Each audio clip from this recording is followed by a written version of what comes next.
Abraham Lincoln کا والد ایک کاریگر انسان تھا۔ یہ کسان بھی تھا، جولاہا بھی اور موچی بھی۔ یہ جوانی میں کارین کاؤنٹی کے امرا کے گھروں میں جاتا تھا اور ان کے خاندان کے جوتے سیتا تھا۔ 1861 عیسوی میں ابراہم لنکن امریکہ کا صدر بن گیا۔ اس وقت امریکی سینٹ میں جاگیرداروں، تاجروں، صنعت کاروں اور سرمایہ کاروں کا قبضہ تھا۔ یہ لوگ سینٹ میں اپنی کمیونٹی کے مفادات کی حفاظت کرتے تھے۔ ابراہم لنکن صدر بنا تو اس نے امریکہ میں غلامی کا خاتمہ کر دیا۔ اس نے ایک فرما روا کے ذریعے باغی ریاستوں کے غلاموں کو آزاد کر کے فوج میں شامل کر لیا۔ امریکی اشرافیہ لنکن کی اصلاحات سے براہ راست متاثر ہو رہی تھیں، چنانچہ یہ لوگ ابراہم لنکن کے خلاف ہو گئے۔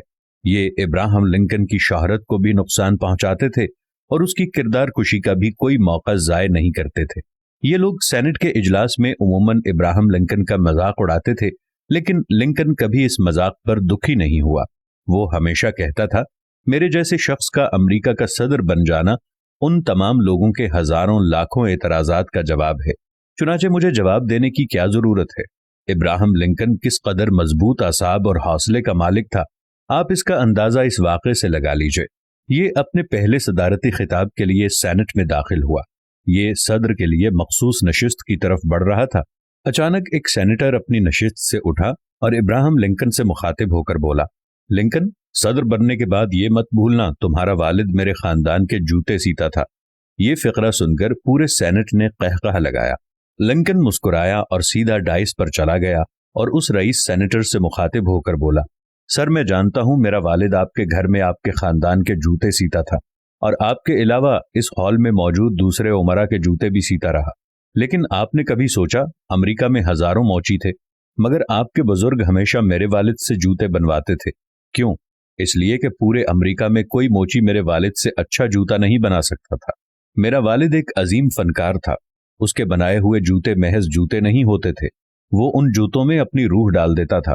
میرے والد کے پورے کیریئر میں کسی نے ان کے بنائے ہوئے جوتے کی شکایت نہیں کی۔ آپ کو آج بھی میرے والد کا بنایا ہوا جوتا تنگ کرے تو میں حاضر ہوں۔ میں بھی جوتے بنانا جانتا ہوں۔ میں آپ کو اپنے ہاتھوں سے نیا جوتا بنا کر دوں گا، لیکن مجھے یقین ہے کہ آپ میں سے کوئی میرے والد کے کام کی شکایت نہیں کرے گا، کیونکہ پورے امریکہ میں میرے والد سے اچھا موچی کوئی نہیں تھا۔ وہ ایک عظیم فنکار، ایک جینیس اور ایک عظیم کاریگر تھا، اور مجھے اس عظیم موچی کا بیٹا ہونے پر فخر ہے۔ ابراہم لنکن نے تقریر ختم کی اور صدارت کی کرسی پر بیٹھ گیا۔ پورے ہال کو سانپ سونگ گیا۔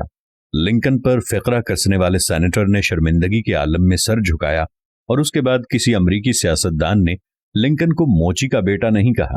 ابراہم لنکن نے اپنے بیٹے کے استاد کو ایک شہرہ آفاق خط لکھا۔ اس کے الفاظ کچھ یوں تھے کہ میرے بیٹے کو وہ طاقت عطا کرنے کی کوشش کیجیے کہ یہ ہر شخص کی بات سنے، لیکن یہ بھی بتائیے کہ جو کچھ سنے اسے سچ کی کسوٹی پر پرکھے اور درست ہو تو عمل کرے۔ اسے دوستوں کے لیے قربانی دینا سکھائیے۔ اسے بتائیے کہ اداسی میں کیسے مسکرایا جاتا ہے۔ اسے بتائیے کہ آنسوؤں میں کوئی شرم نہیں۔ اسے سمجھائیے کہ منفی سوچ رکھنے والوں کو خاطر میں مت لائے اور خوشامد اور بہت زیادہ مٹھاس سے ہوشیار رہے۔ اسے سکھائیے کہ اپنی جسمانی اور ذہنی صلاحیتوں کا بہترین معاوضہ وصول کرے، لیکن کبھی بھی اپنی روح اور دل کو بیچنے کی کوشش نہ کرے۔ اسے بتائیے کہ شور مچاتے ہوئے ہجوم کی باتوں پر کان نہ دھرے، اور اگر وہ سمجھتا ہے کہ وہ صحیح ہے تو اپنی جگہ پر قائم رہے، ڈٹا رہے۔ آپ اس کے استاد ہیں، اس سے شفقت سے پیش آئیے مگر پیار اور دلاسا مت دیجیے، کیونکہ یاد رکھیے خام لوہے کو بھڑکتی ہوئی آگ ہی فولاد بنایا کرتی ہے۔ اسے سیکھنا ہوگا کہ ہر شخص کھرا نہیں ہوتا، لیکن اسے یہ بھی بتائیے کہ ہر غنڈے کے مقابلے میں ایک ہیرو بھی ہوا کرتا ہے، ہر خود غرض سیاستدان کے مقابلے میں ایک دوست بھی ہوا کرتا ہے۔ آپ اسے حسد سے دور رکھیں۔ اگر آپ کر سکیں تو اسے خاموش قہقہوں کے راز کے بارے میں بھی بتائیے۔ اس کو یہ سیکھ لینا چاہیے کہ بدماشوں کا مقابلہ کرنا سب سے آسان کام ہوا کرتا ہے۔ اگر آپ بتا سکیں تو اسے کتابوں کے سحر کے بارے میں بتائیے، لیکن اسے اتنا وقت ضرور دیجیے کہ وہ آسمانوں پر اڑنے والے پرندوں کے دائمی راز، شہد کی مکھیوں کے سورج سے تعلق اور پہاڑوں سے پھوٹنے والے پھولوں پر بھی غور کر سکے۔ اسے بتائیے کہ اسکول میں نقل کر کے پاس ہونے سے فیل ہو جانا زیادہ باعزت ہے۔ اسے بتائیے کہ جب سب کہتے بھی رہیں کہ وہ غلط ہے تو اپنے خیالات پر پختہ یقین رکھے۔